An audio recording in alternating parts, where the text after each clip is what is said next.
question qui tient à Emirates Airlines qui domine Air Mauritius, bouffe Air Mauritius. Ce n'est pas vrai. Parce que pour le Cheikh Maktoum, c'est l'oncle de ruler de Dubaï. Le ruler de Dubaï est le vice-président de UAE. Les Indiens qui lui promettent qu'ils nous donnent tous ce coup de main pour qu'ils nous côté nos touristes. Quand Emirates peut dire qu'il peut aider dans ce 260 destinations, il peut baisser le prix aussi pour les touristes. Le prix des billets d'avion pour baisser pour les touristes vient à la destination Maurice. Donc, nous avons une automatique campagne de touristes. Aujourd'hui, Emirates Airlines, il peut venir comme un grand frère de Air Mauritius. Et ce n'est pas là le détriment d'Air Mauritius. Il voulait qu'il y ait une Mauritius, vient une aviation nationale qui nous est là dans l'Afrique. C'est une aviation de dignes. Pareil comme c'était avant 10 ans avant. Aujourd'hui, il y a un dégradant de voyager d'Air Mauritius. Ce qu'ils ont fait, amène Air Mauritius. Nous avons tous aussi désiré d'avion. Nous pouvons s'en prendre avec l'aide de mon collègue. Emirates Airlines dit qu'il faudrait dans l'avenir une win-win situation. Dans cette optique-là, dans 10 minutes, Sanirou Diagna fait l'appel avec tous les états-majors de Emirates Airlines, sorti 4,5 millions d'euros de minimum garanti, avec 12 millions d'euros pour donner à Air Mauritius pour à peu près 500 millions, demi-milliards de roupies pour donner, injecter Air Mauritius. Emirates Airlines, il prend décision tout sur handling luggage pour faire par Air Mauritius à l'aéroport. Veut dire que un plus qui pour handle le luggage de Emirates Airlines, pareil qu'il y a une compagnie Rogers IBL faire pour donner ça. Air Mauritius, il donne d'autres garanties pour donner ça. Ça aussi, un grand programme. Emirates Airlines peut avoir son meilleur technicien, advisor, pour advise le nouveau board qui manière Air Mauritius dans l'avenir, il vous a fait profit. Et peut venir avec un strategic plan de l'Afrique. Quand il finit faire dans le passé pour un pays africain, il peut venir amener ça pour donner d'autres cadeaux. Et il n'est pas pour en compétition avec lui. À aucun moment. Au contraire, quand Air Mauritius n'est pas capable d'opérer, lui, pour donner un coup de main, amener donner ça dans Air Mauritius.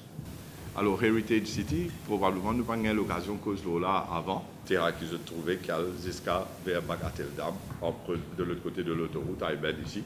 Nous prenons un nouveau Prime Minister's Office qui peut baser là-bas. Nous prenons un nouveau Parlement. Et ce sont des iconic buildings. Hein. Après, nous prenons 8 towers pour un ministère important. Bien sûr, c'est pas dans sa projet Heritage City là, c'est pas tout un ministère qui bouge là-bas. C'est tout un ministère important qui peut dans un security area. Tout le concept de e-governance pour mettre en place. Alors, c'est pas juste bouge ça un ministère là, dans sa location là, avec sa nouveau setup infrastructurel là, mais c'est aussi nouveau sens, procédure, process, méthodologie dans le secteur public que nous devons bouger vers un système de e-governance.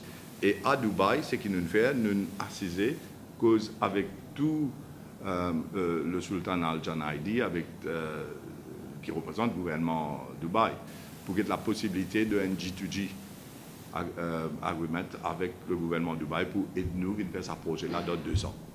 Et la responsabilité qui est confiée à moi par Sanirou Diagna, par le vice-premier ministre, c'est qu'il nous besoin de faire ça dans un délai de 3 ans. Nous mettons tous les efforts, toute l'énergie pour nous capables, à partir de l'année prochaine, le projet déclenché. D'ici 3 ans, il finit faire. Mais comment on rentre dans l'Administrative City? Un chemin qui peut faire très large, 4 lignes de 2 côtés, qui pour un grand boulevard. Et aussi avec tout ce système de l'autre côté, tout ce système restauration, entertainment, et aussi, bien sûr, un magasin, parce que un fonctionnaire content aller à la 16-26 après-midi, tout ça. C'est une cause même la possibilité de mettre un parc, un peu comme un Bollywood Park qu'ils ont fait à Dubaï, sur le côté entertainment. Parce que le concept, c'est work, live and play. Et après, bien sûr, oui, non, tout bon appartement qu'il peut faire, bon townhouses, bon appartement. Alors, cassé en 3 parties, nous avons à peu près 12 ans qui vous construire dans le projet, de 336 enfants Maintenant, il y a un autre projet qui continue pour la cité administrative. De l'autre côté de Bagatelle-Dam, ça c'est un projet plus long terme. Et il y a un boost pour l'économie aussi, parce que quand la construction commençait, il y a un effet multiplicateur sur l'économie en termes de tout le monde qui travaille. Nous nous aussi discuté avec Banna pour qui, dans tout l'aspect, ça grand projet de construction là, qu'ils ont bien servi les Mauriciens. Seulement, bien sûr, skills qui banna et dans nous pays. Quand on regarde ça, ban towers qui fait dans Dubaï là, il est impossible qu'à Maurice nous faire ban iconic towers comme ça. Alors, banna se promène sa skill force là, et après, il est là dans la mesure du possible, au grand maximum, pour servir une compagnie mauricienne, une workforce mauricienne. Du côté financement, tout ça là, le gouvernement mauricien pas pour vous en mettre sous là-dedans. Il coûte 800 millions de dollars. Il n'est pas affecté du tout nos dettes nationales. Nous pouvons faire lien avec une structure que, au fait, ce qui est intéressant avec ce projet-là, c'est qu'il nous-mêmes clients. Et finalement, quand on finit de faire le tout, le gouvernement pour louer ce bâtiment-là exode, loue une période de 20 à 25 ans, après lequel tout ce bâtiment-là vient pour le gouvernement Maurice. Dubaï Port aussi, il finit presque finalisé. Je vais venir pour optimiser le port actuel et doubler sa capacité avec toute cette expertise qu'ils étaient là. Nous aussi avons la possibilité pour set up un système de petroleum stockage aussi à Maurice parce que c'est un risque énorme pour le pays. Nous avons besoin d'un système de stock pétrole à Maurice. Et ça, c'est un autre projet qui peut aussi part de sa restructuration que nous pouvons faire sur le port. Deuxième phase, il est là pour le guetter, basé sur le level of activity qui est là, avec tout développement qui peut tout ça, warehousing, free-port services et tout ce qui est là. Si il est là, nous pouvons agrandir, il est là, nous allons faire un deuxième island terminal pour venir dans une deuxième phase. Mais sa première phase, ça peut commencer l'année prochaine.